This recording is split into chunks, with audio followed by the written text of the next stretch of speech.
大家好，欢迎收看艳红的手工视频。今天给大家带来的是一款男士头冠的制作。前面看到展示，有的小伙伴说这个造型有点像夜华。这一期小姐姐也是非常的帅气，真的是霸气十足。我们来看一下制作过程吧。那么这款头冠呢，我们采用的是黑金的搭配。我们先用金色的铁片做一个底座，这个底座不用太大。因为我们一般做男士的底座都是那种比较小一点的，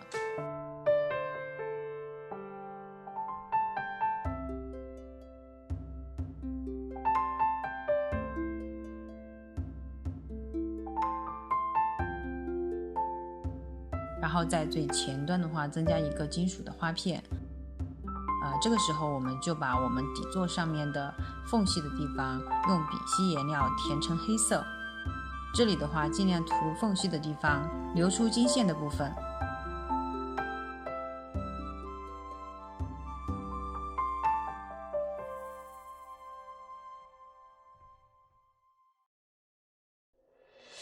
做好底座以后，我们再用丙烯颜料将其他的部件用同样的方式染成黑色。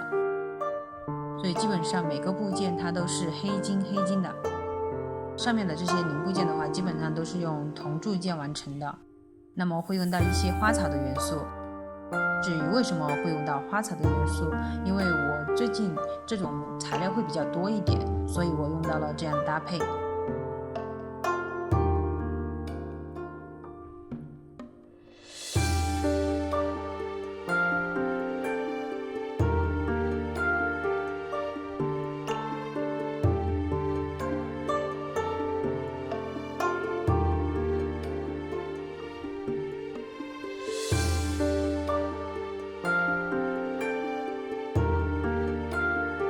那么前面的部分呢，我这里用到的是一个仿花丝相间的一个龙形的一个铜铸件，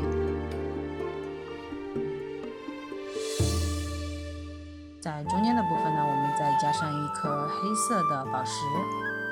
所以这个头冠呢，也是一个比较暗黑系的一个头冠，用铜丝将这些铜铸件一个一个的拼接在这个头冠上，这个方法比较简单。那么我们的男士发冠就做好了，大家来看一下展示吧。